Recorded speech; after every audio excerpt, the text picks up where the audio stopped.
Krishna pastimes, when Krishna defeated this one asura who had 10,000 captured princesses, he married all these 10,000 girls at one time. So Krishna had 10,108 queens in Dwarka, and they were these same sages, like that. So this is how Krishna works. He comes personally, directly himself, to save the conditioned souls from material existence. Why? Because of the compassionate nature of Radharani. Radharani is also the queen of compassion. Her nature is very compassionate, very soft. That's another reason why we approach Radharani first. We approach Krishna through Radharani. Because if Radharani says, oh Krishna, there's this conditioned soul and he really wants to come and serve you, please release him from the material world. And Krishna is certain to do it. So we worship Krishna by worshiping Radharani, serving Radharani, learning the ways of conjugal love through Srimati Radharani, who is her mood is as a village girl. She's a simple village girl, and she loves to enjoy life, and she has very strong love for Krishna. Constitutionally, she's Krishna's lover. So she looks like Krishna, except she's golden. And when you see them together, sometimes you wonder, oh, which one is who? The only way you can tell is by the color. And even sometimes then it's tricky. It gets too intimate. So we don't want to talk about the intimate pastimes of the Lord in a public program because it's not appropriate.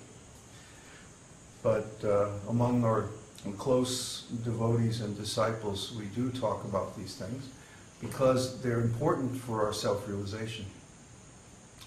So if you are attracted to this kind of worship of Krishna, then there are many confidential literatures that you should read, beginning with Lalita Madhava, Vidagdha Madhava by Rupa Goswami, Ujjwala Nilamani by Rupa Goswami, and all that. But first, of course, you should read Srimad Bhagavatam, the 10th canto, and Chaitanya Charitamrita, which discusses all these topics in detail, at least the principles of them. And then once you understand all these things, you can go into the confidential conjugal pastimes of the Lord, and then you won't misunderstand. The greatest danger is that someone will hear about the conjugal pastimes of Radha and Krishna and consider them material. This is very dangerous.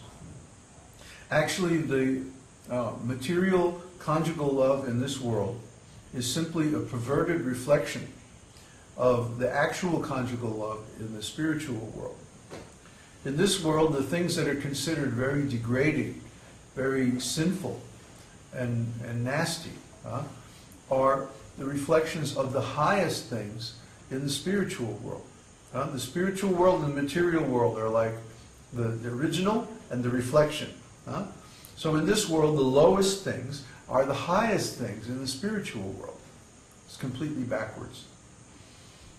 So we should understand these things properly, not speculate on them.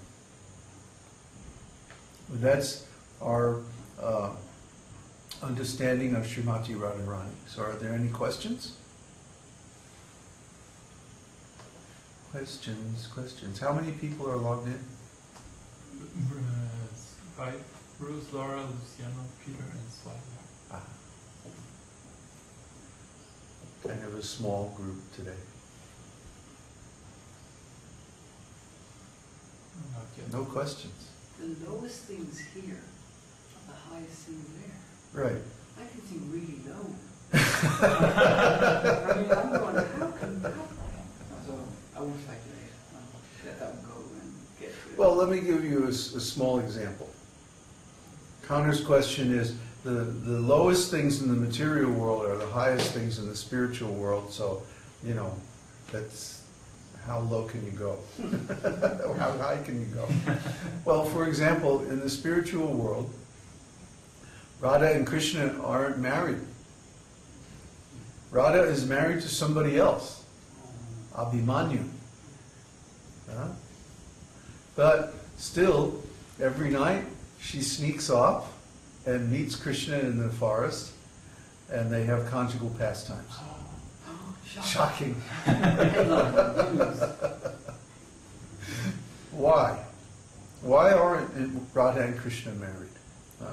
In fact, there was even, who was it? One group of sadhus sent a delegation to Rupa Goswami, saying that you must write a book about the marriage of Radha and Krishna. Otherwise, everyone is going to think that Krishna is immoral. And you run into this argument in India now. Sometimes people will say, oh no, we don't worship Krishna because Krishna is immoral. He's dancing with other men's wives in the forest. So, you know, we don't like this. But they don't understand that Krishna's pastimes are transcendental. Krishna is the supreme enjoyer. So if he wants to dance with anybody, it's no problem. Everything belongs to him. He created it.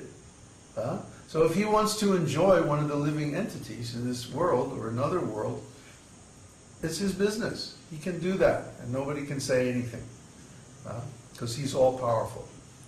But the fact is that this, what's it called? Parakiya, is unmarried love, or affairs, loving affairs, not a marriage. Marriage is called svakiya rasa. Svakiya means with approval, or with, you know, according to the laws, right? Svakiya. And parakiya means actually above the laws. So this parakiya rasa is more sweet because of the element of forbidden. Dangerous. Yes, yeah. It makes it more spicy. Right? Yeah. This is the science of rasa. So Radha and Krishna enjoy this kind of loving affairs because it's more spicy, it's more enjoyable. Yeah, it's a bigger treat. So they're sneaking out of the house, you know. Yeah, Krishna's mother puts him into bed and tucks him in. And as soon as she leaves the room, Krishna jumps out of the bed, out the window. Down the drain pipe. Yeah, down the drain pipe, meets his friends in the woods, and like that. So we can understand that Krishna is above all the principles of the Vedas. Well then, why are the principles of the Vedas given? That you should be married, that you should be faithful, and so on and so on. Well, that's because we are stuck here in the material world, and we have to get out. So we have to follow the principles of the Vedas in this material world, otherwise there's no way for us to get out. If we keep performing sinful activities and keep generating karma, it's going to be impossible for us to ever get out of this material world. Krishna doesn't have to worry about that. He's ever liberated. He's above the principles of the Vedas because he's the origin of the principles of the Vedas.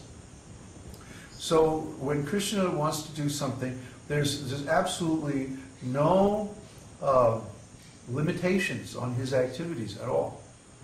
He's God. He's the Supreme. He's absolute. Whatever he does is good. In fact, the definition of what is good is that Krishna approves of it. And in his pastimes as a great king in Dwarka, he shows the perfection of all the Vedic principles. He marries so many wives, he takes care of them, has children by them, he performs so many material welfare activities, and so on and so on. So he gives the example of the proper Vedic lifestyle. But in his confidential pastimes in Vrindavan, he also shows that he is the absolute supreme Lord who can do anything that he wants. This is Krishna. So we shouldn't begrudge Krishna his complete freedom to do whatever he likes. But at the same time, we should follow the rules set down in the Vedas because those are for our benefit. We're not above the law. Krishna is, but we're not. Question from Peter. Ah, Was Radharani's love so strong for Krishna that she desired to look like him? Or did she always look as he does? no, she always looks like that. Because she